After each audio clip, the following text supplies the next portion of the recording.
இவங்க இப்போ இன்னைக்கு வந்து ஒரு சாதாரண உறுப்பினர் பாஜகவில், அவ்வளோதான். ஒரு மெம்பராக இருக்காங்க. முன்னாடி தலைவராக இருந்தாங்க, அவ்வளோதான். ஆனால் அண்ணாமலை இப்போ தலைவராக இருக்கார். அவருக்கு கருத்து அது தனிப்பட்ட கருத்து தான். இந்த அம்மா வந்து அவருக்கு மேலே சுப்பீரியர் ஆஃபீஸராக இருக்காங்களா? இதெல்லாம் பெரிய கடைந்தெடுத்த அயோக்கியதான். அந்த அம்மா வேணுக்குன்னே இது வீம்புக்கு பண்ண. கடைசி வரைக்கும் எடப்பாடி பழனிசாமியை பக்கத்தில் வச்சுட்டு நின்னார் பிரதமர் நரேந்திர மோடி. அந்த மாதிரி மரியாதையெல்லாம் கொடுத்தாங்க. ஆனால் அவங்களுக்கு கிறிஸ்டின் ஓட்டு, முஸ்லீம் ஓட்டு எங்களுக்கு பாஜக கூட கூட்டணி வச்சதுனால தான் போச்சுன்னு அவங்க ஒரு குற்றச்சாட்டை சொல்லிட்டு போனாங்க. அது அவங்க சாய்ஸ். திருப்பி இப்போ வந்து நின்றுட்டு அண்ணாமலை ஏதோ தப்பு செய்த மாதிரி மோடிக்கு ஆதரவாக ராமநாதபுரத்தில் உள்ள முஸ்லீம்களோட ஓட்டு போட்டாங்க அன்னைக்கு. அந்த அளவுக்கு மோடி எல்லாரும் நல்ல பிள்ளையா மோடிக்கு ஆதரவான இருந்த ஒரு சூழ்நிலையை அப்படியே படிப்படியாக இந்த திராவிடியா மாடல் அரசாங்கம் அந்த கும்பல்கள் எல்லாம் சேர்ந்து மோடியை ஒரு வில்லனாக இங்கே கட்டமைச்சாங்க. அதுக்கு பிறகு படிப்படியாக கட்டமைச்சாங்க. யார் மாநில தலைவர் பாஜகவில்? தமிழிசை சவுந்தரராஜன். கட்சி வளர்த்தது வந்து எல்லாருடைய பங்களிப்பும் இருக்குன்னு அதில் சொல்லலை. தமிழிசை கூட இல்லை பங்களிப்பு உண்டுன்னு நம்ம சொல்ல முடியும். தாமரை மலர்ந்தே தீருங்கிற வார்த்தை அந்த அம்மா சொன்ன பிறகு தான் வெளியே பிரபலமாச்சு. அந்த நேரத்தில் உருவக்கேலி இந்த அம்மாவை பண்ணமே வேறு யாரும் எந்த அரசியல் தலைவரையும் பண்ணலை. இதெல்லாம் நான் ஏற்றுக்கிறேன். ஆனால் நீங்களே வந்து ஒரு நாகரிகம், சபை நாகரிகம் கூட இல்லாமல் பொதுவெளியில் நீங்கள் வந்து கட்சியினுடைய மாநில தலைவரை விமர்சனம் பண்ணி எதிர்த்து கருத்து சொல்கிறீங்கன்னா இது உள்நோக்கம் இருக்கா இல்லையா? இப்போ திமுகவுக்கு நிகராக கட்சி போய் சேர்ந்துட்டுன்னு நான் சொல்லலை. அதிமுக வந்து ஒரு நல்ல கிளை லெவலெல்லாம் நல்ல ஸ்ட்ராங்காக வருஷக்கணக்காக உட்காந்துருக்காங்க. அவங்க வந்து கட்டமைப்பு ஸ்ட்ராங்காக இருக்குது. அந்த அளவுக்கு இவங்க போயிட்டாங்கன்னு நான் சொல்லலை. ஆனால் பாஜக இதுக்கு முன்னாடி இருந்த லெவலில் இருந்து பல மடங்கு கொண்டு சேர்த்துட்டாருங்கிறத நம்ம வந்து அந்த இடத்துல நம்ம அதை தான் நான் பதிவு பண்ணுறேன். டிஆர்பி ராஜா என்ன தொழில் பண்ணிட்டு இருக்காங்க? சாராயம் காய்ச்சி வித்துட்டு இருக்காங்க. அப்பனும் மகனும் அதுதானே அவங்க தொழில். ஆனால் அரசியலில் பெரிய ஆளுங்க, அமைச்சர்கள், சமுதாயத்தில் பெரிய அந்தஸ்தில் இருக்காங்க. எப்படி விளங்கும் நாடு? இவர் அங்கே போய் உட்கார்ந்துருந்தார்.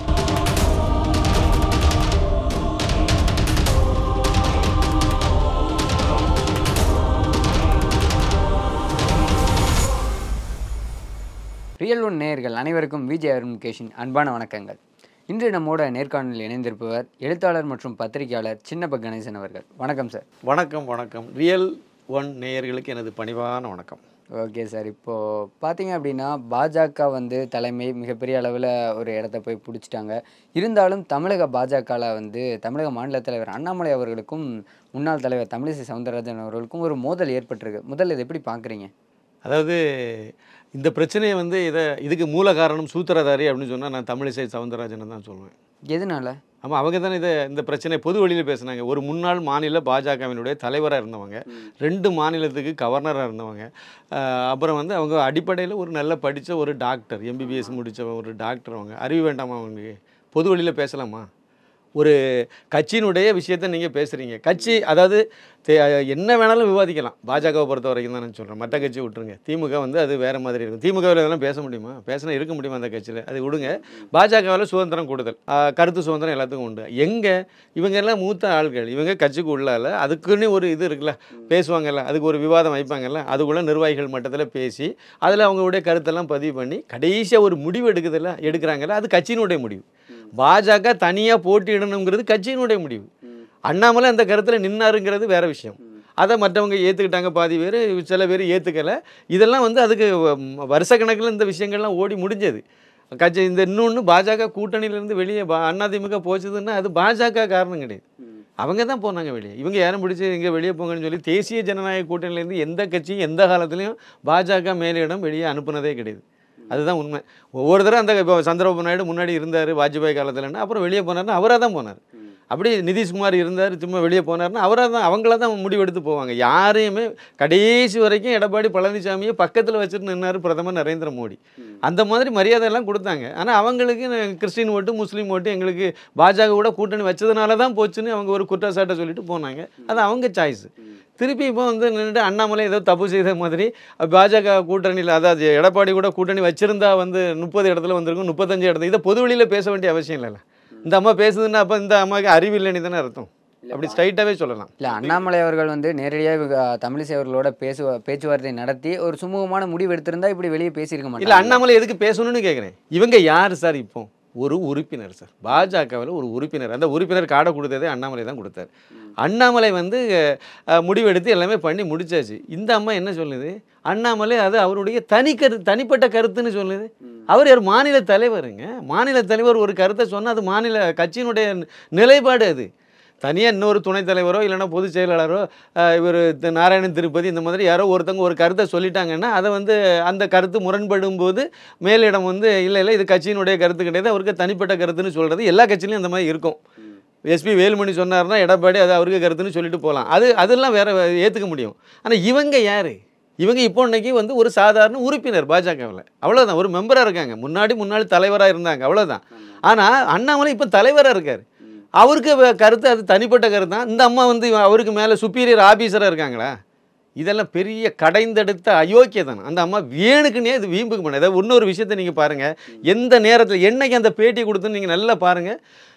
அது அண்ணாமலை ஐபிஎஸ்னுடைய ஃபோட்டோவை கீழே போட்டு ஒரு ஆட்டை கொண்டு வந்து அதுக்கு மேலே வெட்டி அந்த ரத்தத்தில் ஊற்றி இந்த மாதிரி நடு ரோட்டில் இந்த மாதிரி பகல நடு ரோட்டில் திமுககாரங்க இதெல்லாம் பண்ணி ஒரு பெரிய இதை பண்ணி அந்த வீடியோவை எடுத்து வெளியிட்டு அவங்களே வெளியிட்டு அது வெளியே வைரலாகி இந்திய அளவில் பிரச்சனை பெருசாகும் போது இந்த அம்மா இதை தூக்கிட்டு வருது. எதுக்கு? திமுக கொத்தடி வேலை பார்க்குதுன்னு சொல்லுவேன். அதான் வேற இல்லை, என்ன இருக்குது?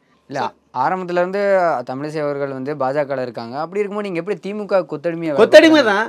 நான் 2 காரணம் சொல்கிறேன் இதுக்கு, நீங்கள் மறுத்திருக்க முடிஞ்சுன்னா. ஒன்று வந்து ஒன்றிய அரசுங்கிறது வந்து திமுகவினுடைய ஒரு பிரச்சாரத்துக்கு அவங்க எடுத்து முன் வைக்கிறாங்க. பிரிவினைவாதத்தை தூண்டுறதுக்காக வேண்டி அவங்க எடுத்து வச்சாங்க.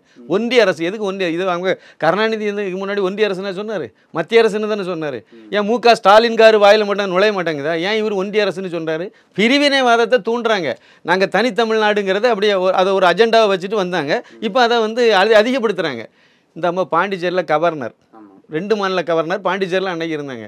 அங்கேருந்து இந்த அம்மாவும் ஒன்றிய அரசுன்னு சொல்லிச்சு, தெரியாமல் சொல்லிச்சா? அது 3 ஆண்டுகள் கவர்னர் பதவியில் அப்படின்னு சொல்லிட்டு ஒரு புத்தகம் எழுதினாங்க.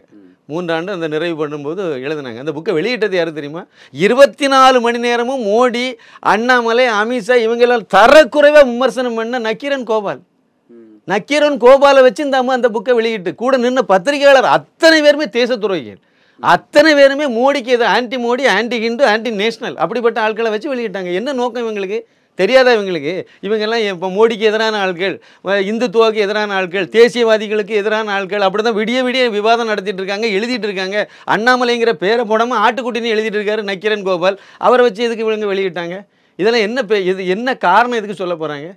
வேணுக்குன்னு பண்ணுறது இவங்க முழுக்க. இன்னொன்று பாருங்கள், கவர்னர் பதவியை ராஜினாமா பண்ணாங்க சார். என்னைக்கு பண்ணாங்க தெரியுமா?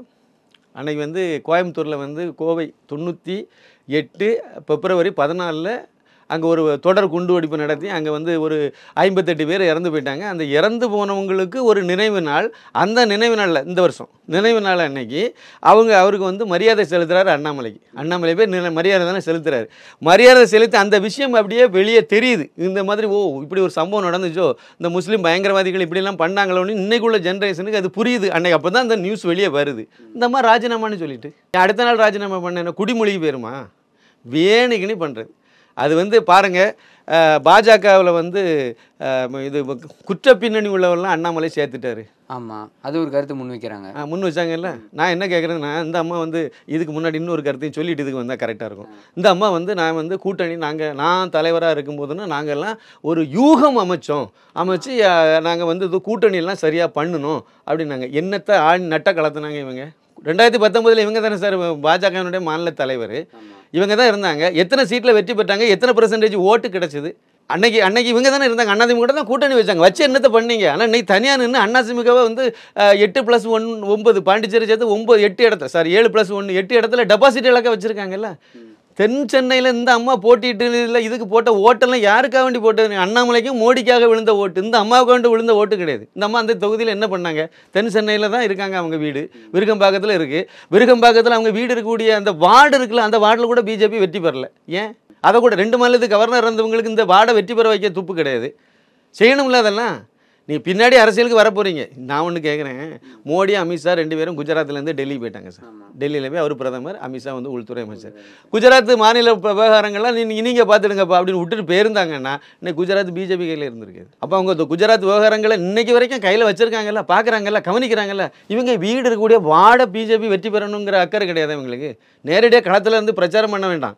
ஆனால் அந்த நிர்வாகிகளை கூப்பிட்டு எப்பா இது எனக்கு ப்ரெஸ்டேஜ், எங்கே நம்ம வார்டு இருக்கக்கூடிய இடம், அதனால் கண்டிப்பாக அங்கே அதிகமான ஓட்டு வாங்கணும், இந்த எப்படியாவது வெற்றி பெற வைங்க சொல்லியிருக்கலாம்ல. கன்னியாகுமரி மாவட்டத்தில் அகஸ்தீஸ்வரம் தான் இவங்க ஊர். அது ஒரு 15 உறுப்பினர்கள் கொண்ட ஒரு டவுன் பஞ்சாயத்து. அந்த 15ல் ஒரு 8 பேர் வெற்றி பெற்றிருந்தால் அந்த பஞ்சாயத்து கன்னியாகுமரியில் முக்கியமாக அது எப்போவோ கட்சி அங்கே இருக்குது. அதில் 8 பேர் வெற்றி பெற்று அந்த டவுன் பஞ்சாயத்து பிஜேபிக்கு கிடச்சிருக்கும். இந்த அம்மா அதுக்கு என்ன மண்ணை வழி போட்டாங்க, இவங்க எதுவுமே பண்ணல. அண்ணாமலையும் அதே மாதிரி அவர் சொந்த ஊர் வந்து கரூர், அங்கே வந்து இதற்கு முன்னாடி நின்னப்போ அவரும் ஜெயிக்கவே இல்லையே. கரூரில் அவர் அரவக்குறிச்சியில் நின்று நீங்கள் அதே தானே சொல்ல வரீங்க. அவருக்கு சொந்த ஊர் வீடு இருக்கக்கூடிய வார்டு வந்து அது ஊரக உள்ளாட்சி துறையில் போயிட்டு அவர் மாநில தலைவராக வரதுக்கு முன்னாடி எலெக்ஷன்லாம் முடிஞ்சு போச்சுது. ஆனால் அவர் அரவக்குறிச்சியில் நின்னார். எப்போ பாஜகவில் துணைத் தலைவராக இருந்தார், எல் முருகன் மாநில தலைவராக இருந்தார், அதில் போட்டிட்டார். அரவக்குறிச்சியில் பாஜக எங்கே சார் இருந்துச்சு இதுக்கு முன்னாடி? யோசித்து பாருங்கள். இதுக்கு முன்னாடி கடந்த காலங்களில் அரவக்குறிச்சியில் எங்கே நின்றுச்சு? இப்போ என்ன 90,000 ஓட்டம் 80,000 ஓட்டம் வாங்கினார். பெரிய சாதனை அது. இல்லாத இடத்துல கட்சி கொண்டு பேசியிருக்காரு. இன்னொன்று சொல்கிறேன், இந்த அம்மா மாநில தலைவராக இருந்தால் 2019 தேர்தலை சந்தித்து தூத்துக்குடியில் நின்று அங்கே எத்தனை ஓட்டு வாங்கினாங்க? 3 லட்சம் ஓட்டு டெபாசிட்டே இழந்து தானே ஓட்டினாங்க. என்ன யூகம் அமைச்சாங்க அப்படின்னா, அன்னைக்கு கட்சி இல்லை சார். கட்சி வந்து கன்னியாகுமரி தூத்துக்குடியில் ரொம்ப கம்மியானதான் இருந்துச்சு. முன்னாடியே இருந்துச்சு, இல்லைன்னு சொல்ல முடியாது, கொஞ்சம் தான் இருந்துச்சு. நிர்வாகிகளை போடுவாங்க, அவ்வளோதான்.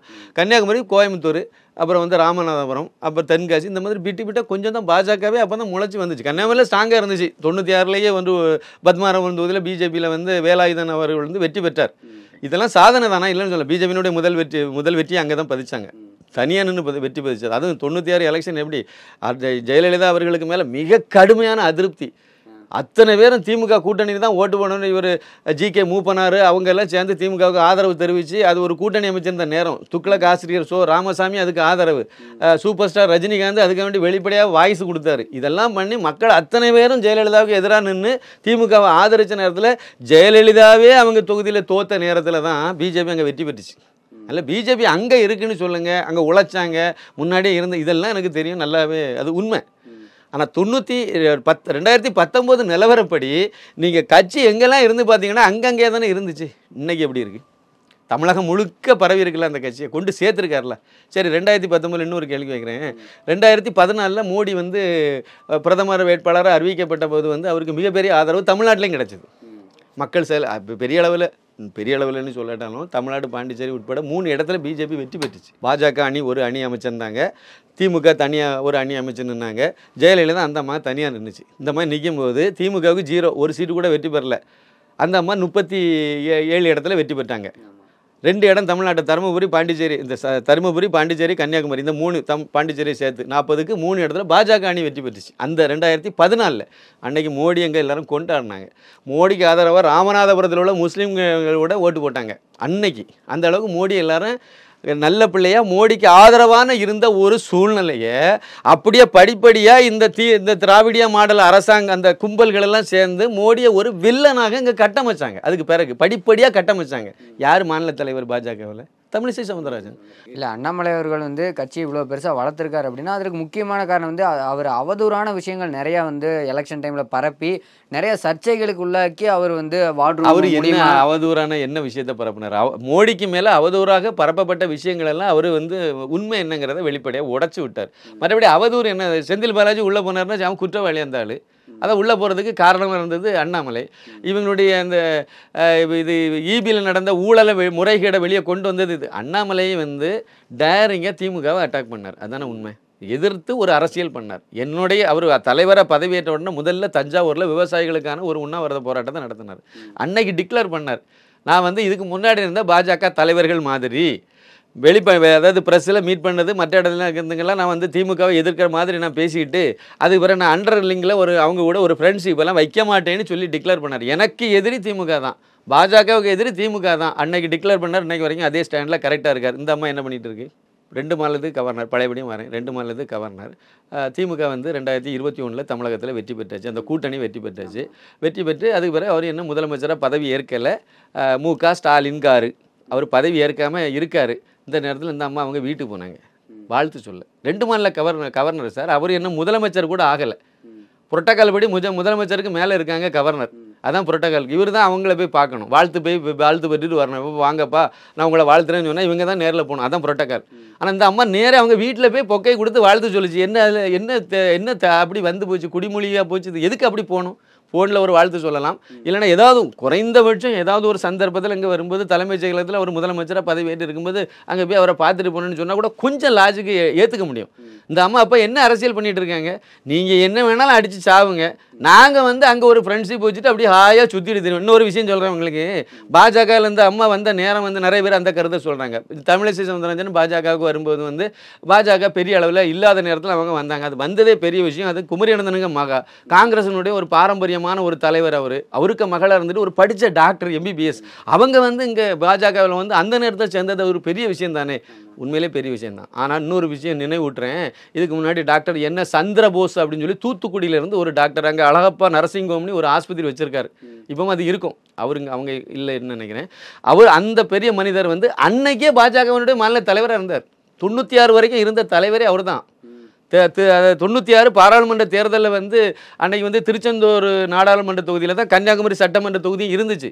அவர் அந்த நாடாளுமன்ற தொகுதியில் போட்டியிட்டார். அப்போவே 1 லட்சத்துக்கு மேலே ஓட்டு வாங்கினார். அவங்கெல்லாம் படித்த ஆள் கிடையாதா? அதனால் படித்த ஆள் வந்தாங்க. அவங்கெல்லாம் இதுக்கெல்லாம் விழுதுகள் இந்த கட்சிக்கு. அவங்கெல்லாம் இருந்து தான் கட்சியை வளர்த்தாங்க.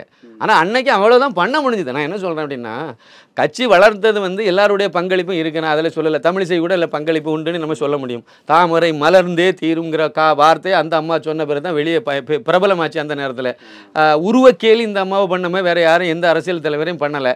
இதெல்லாம் நான் ஏற்றுக்கிறேன். ஆனால் நீங்களே வந்து ஒரு நாகரிகம், சபை நாகரிகம் கூட இல்லாமல் பொதுவெளியில் நீங்கள் வந்து கட்சியினுடைய மாநில தலைவரை விமர்சனம் பண்ணி எதிர்த்து கருத்து சொல்கிறீங்கன்னா இது உள்நோக்கம் இருக்கா இல்லையா? அந்த இடத்துல தான் நம்ம முரண்படுறோம். அந்த இடத்துல இன்னொன்று, இந்த அம்மா வந்து ஒரு நல்ல நேர்மையான ஆள் கிடையாது, நல்லவங்க கிடையாது. முழுக்க 100% சுயநலவாதி. என்கிட்ட கேட்டிங்கன்னா இவங்கெல்லாம் பாஜகவினுடைய அவமான சின்னம்னு நான் சொல்லுவேன். அந்த அளவுக்கு பாஜகவினால இவங்க கொழுத்து வளர்ந்துட்டு இருக்காங்க. பாஜகவுக்கு இவங்களால எந்த நன்மையும் கிடையாது. பாஜக தொண்டர்களுக்கே கிடையாது. அப்படி எந்த நன்மையும் இல்லை அப்படின்னா மேல் இடத்துல இருந்து இவங்களை கட்சியை விட்டு நீக்கலாமே, இன்னும் வெளியே போடணும். என்கிட்ட கேட்டா சீக்கிரம் அதை தான் செய்வாங்கன்னு நான் நம்புறேன். பெரிய இது துரோகம். அதாவது உண்ட வீட்டுக்கு ரெண்டகம் செய்கிற வேலை இந்த அம்மா பார்த்துட்டு. நான் இப்போ சொன்ன விஷயங்களெல்லாம் நீங்கள் ஒருக்கா திருப்பி ரீகால் பண்ணி பாருங்கள். அவ்வளவுமே அயோக்கியதானம். அதை விட பாஜக தொண்டர்களுக்கு கன்னியாகுமரி தானே சார் இவங்க பிறந்த ஊர், அதை பூர்வீகம் கன்னியாகுமரி தானே. இவங்க தலைவராக இருக்கும்போது அங்கே எத்தனை நிகழ்ச்சியில் போய் கலந்துக்கிட்டாங்கன்னு கேளுங்க. இருக்காது, 0, போனதே கிடையாது. இவங்க பாட்டுக்கு வருவாங்க. இப்போ பாருங்கள், இதுக்கு முன்னாடி நின்ன தொகுதி எது? தூத்துக்குடி. 2019 நின்னாங்க. அங்கே வந்து அந்த மக்கள்கிட்ட பேசும்போது ஒரு வாக்குறுதியை கொடுத்தாங்க. நான் வந்து நீரிழிவு நோய் ஸ்பெஷலிஸ்ட்டு. இங்கே சவுந்தரராஜன் எங்கள் கணவரும் வந்து அதே துறையில் அவரும் கெட்டிக்காரர், பெரிய உண்மையிலே எக்ஸ்பெக்ட் தான் அவங்கெல்லாம்.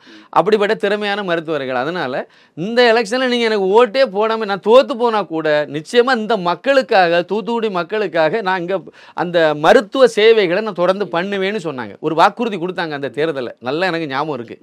இப்போவும் அதே மாதிரி இந்த தென் சென்னைக்கு ஒரு இதை வாயை நீட்டி முழங்கிட்டு தெரியுது. இது அன்னைக்கு அங்கே வாக்குறுதி கொடுத்தாங்க. அதுக்கு பிறகு 2 மாநில கவர்னராகி 5 வருஷம் இவங்க வாழ்க்கை கடந்து போச்சுது.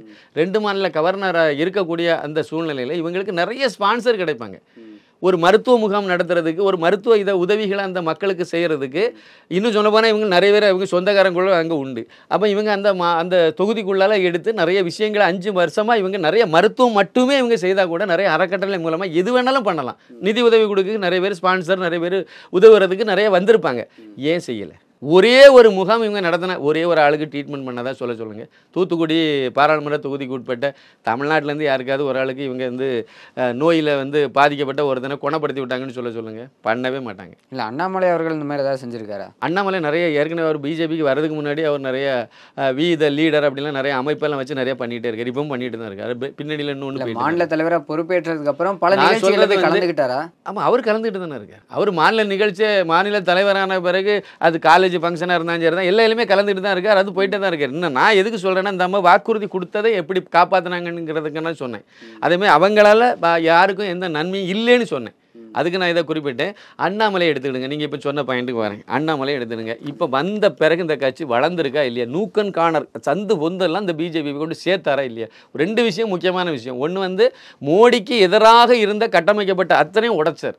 உடைச்சு மோடி வந்து நான் தமிழ்நாட்டுக்கு என்னெல்லாம் பண்ணினாருங்கிறத கொண்டு சேர்த்தார். முழுக்க சேர்க்கல தான், முயற்சி பண்ணார், ஓரளவுக்கு சேர்ந்துச்சு. மக்களும் மோடிக்கு மேலே இருந்த அதிருப்தியிலிருந்து வெளியே வந்தாங்க. மோடியை வில்லனா பார்த்த தமிழர்கள் வந்து இந்த எலெக்ஷனில் பார்க்கல, எல்லாத்துக்கும் கண் கூட தெரிஞ்சுது. அது மோடியை வில்லனா பார்க்கல, ஒரு ஆள் ரொம்ப குறைஞ்சிட்டாது. ஏதோ அங்கே ஒன்று இங்கே ஒன்று வேணா அந்த மாதிரி மத ரீதியெல்லாம் பிரச்சாரம் பண்ணி அவரை வேணால் வில்லன் ஆக்கியிருப்பாங்க. அதுக்கு எஃபெக்டும் ரொம்ப குறைஞ்சி போச்சு. இது காரணம் அவர் தானே. இல்லை வில்லனா பார்க்கல அப்படின்னா ஒன்று மத்தியில் மிகப்பெரிய அளவில் அவங்க சொன்ன 400 சீட் அப்படிங்கிறது கிடச்சிருக்கணும். இல்லை மாநிலத்திலேயாச்சும் அவங்க இடம். நான் இப்போ தமிழகத்தை பற்றி பேசிகிட்டு இருக்கேன், மத்தியிலையும் கூட வருவோம், நம்ம அங்கேயும் பேசுவோம். தமிழகத்தை பொறுத்த வரைக்கும் பாஜக அதாவது 3.5% 2021 பாருங்கள் 3.6% ஓட்டு, அதுலேருந்து 11.24% அந்த ஓட்டு அவ்வளோ பேர் ஆதரிச்சிருக்காங்கல்ல, அதை நம்ம மறுக்க முடியாதுல்ல. அப்புறம் அதே மாதிரி தமிழகம் முழுக்க அந்த கட்சி போகாத இடத்துல எல்லாம் அந்த கட்சி கூட சேர்த்துருக்காருல. இப்போ திமுகவுக்கு நிகராக கட்சி போய் சேர்ந்துட்டு நான் சொல்லலை. அதிமுக வந்து ஒரு நல்ல கிளை லெவலெல்லாம் நல்ல ஸ்ட்ராங்காக வருஷ கணக்காக உட்காந்துருக்காங்க. அவங்க வந்து கட்டமைப்பு ஸ்ட்ராங்காக இருக்குது, அந்த அளவுக்கு இவங்க போயிட்டாங்கன்னு நான் சொல்லலை. ஆனால் பாஜக இதுக்கு முன்னாடி இருந்த லெவலில் இருந்து பல மடங்கு கொண்டு சேர்த்துட்டாருங்கிறத நம்ம வந்து அந்த இடத்துல நம்ம அதை தான் நான் பதிவு பண்ணுறேன். அதுக்கு வந்து காரணம் வந்து அண்ணாமலை அவர்கள் தான். அதுக்கு முன்னாடி எல் முருகன் இருந்தார், அவருக்கு முயற்சி அவருடைய பங்கு அவ்வளோதான் பண்ண முடிஞ்சது, பண்ணார். ஆனால் இவர் வந்த ஷார்ட் பீரியடில் இவ்வளோ தூரம் அடித்து தூக்கிட்டு வந்திருக்காருல, மிகப்பெரிய சாதனை. இன்னும் 2-3 விஷயம் சொல்கிறேன். என்ன சொன்னேன், 8 இடத்துல ஒரு ஆண்ட கட்சி, வலுவான கட்சி அதிமுக, தமிழகம் பாண்டிச்சேரி உட்பட 8 இடத்துல டெபாசிட் இழந்திருக்குங்கிறது மிகப்பெரிய ஒரு பின்னடைவு அந்த கட்சிக்கு. இதே சமயத்தில் பாஜக 11 இடங்களில் வந்து 2வது இடத்துல வந்திருக்கு. பாஜக போட்டியிட்ட இடங்கள் 23 சின்னத்தில், அதில் 11 இடங்களில் 2வது இடத்துல வந்திருக்கு. 11 இடங்கள் தமிழ்நாட்டில், பாண்டிச்சேரியில் ஒன்று, அதையும் சேர்த்திங்கன்னா 12 இடங்கள் வருது. 81 சட்டமன்ற தொகுதிகளில் பாஜக அதிகமான ஓட்டு வாங்கி 2வது இடத்துல நிற்கிது. இப்போ 81. இதே மாதிரி வேலுமணி கோயம்புத்தூரில் பயங்கரமான இந்த பிரச்சனையெல்லாம் தூண்டி விட்டாலே அவர் தான். அவர் வந்து பொள்ளாச்சி தொகுதியில் தொண்டாமுத்தூருங்கிற பொள்ளாச்சி பாராளுமன்ற தொகுதிக்கு உட்பட்ட தொண்டாமுத்தூர் தான் அவர் வெற்றி பெற்ற தொகுதி. அங்கே ஒரு 60,000 ஓட்டு அவர் இந்த 2021 வாங்கின ஓட்டை காணல, இப்போ குறைஞ்சி போச்சு. இது யாரால் நடந்தது? பாஜகவால். இதையெல்லாம் நம்ம இதை எல்லாத்துக்கும் மேலே அண்ணாமலை அவர்கள் கோயம்புத்தூர் தொகுதியில் போட்டிட்டார். அங்கே 492 பூத்துகளில் வந்து ஓட்டு அதிகமான ஓட்டு வாங்கின கட்சி பாஜக. திமுக 2வது இடத்துக்கு போயிருக்கு. இதை விட மேலே திமுக வேட்பாளர் போய் வெற்றி பெற்றிருக்காருல ராஜகுமார், அவருடைய பூத்தில் பாஜக 80 ஓட்டு அதிகமாக வாங்கியிருக்கு. 80 ஓட்டு திமுகவை விட பாஜக அதான் முதல் இடத்துல வந்திருக்கு, அதிகமான ஓட்டு வாங்கியிருக்கு. எவ்வளோ பெரிய சாதனை! இதெல்லாம் நினச்சி கூட பார்க்க முடியாது. பிஜேபி என்ன பெரிய கூட்டணி அமைச்சிருக்கு? கிடையாது. திமுக எத்தனை கட்சி கூட்டணி, எவ்வளோ பெரிய ஸ்ட்ராங்கான கூட்டணி, எவ்வளோ பணத்தை அங்கே இறக்குனாங்க, தங்க காயின்லாம் கொடுத்துருக்காங்க கோயம்புத்தூரில். ஒரு அமைச்சர் டிஆர்பி ராஜா, அவங்கெல்லாம் வந்து எனக்கு அதில் நிறைய விஷயங்கள் முரண்படும். டிஆர்பி ராஜா என்ன தொழில் பண்ணிட்டு இருக்காங்க? சாராயம் காய்ச்சி வித்துட்டு இருக்காங்க, அப்பனும் மகனும், அதுதானே அவங்க தொழில். ஆனால் அரசியலில் பெரிய ஆள் இவங்கெல்லாம், அமைச்சர்கள், சமுதாயத்தில் பெரிய அந்தஸ்தில் இருக்காங்க. எப்படி விளங்கும் நாடு? இவர் அங்கே போய் உட்காந்துருந்தார்.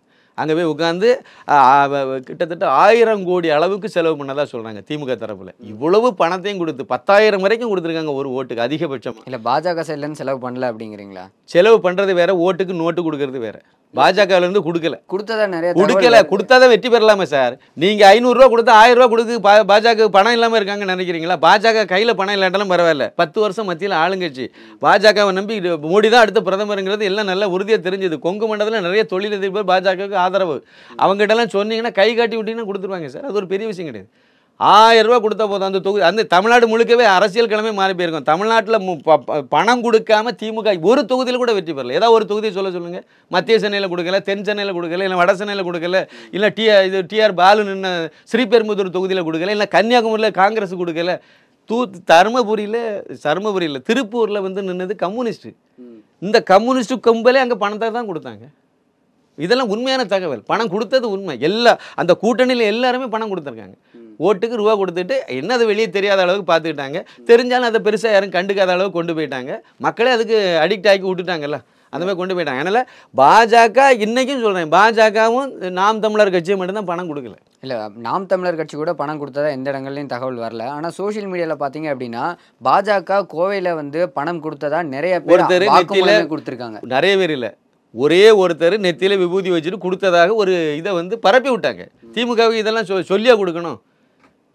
இதுவும் நான் சொல்கிறேன். அப்படி ஒரே ஒருத்தரை கொடுக்கறதுக்கு பாஜக தான் முடிவு பண்ணிச்சதுன்னா கொங்கு மண்டலத்தில், கோயம்புத்தூர், தமிழ்நாடு முழுக்க கொடுத்துருக்கலாமே சார். பணம் இல்லாமையாக இருக்காங்க.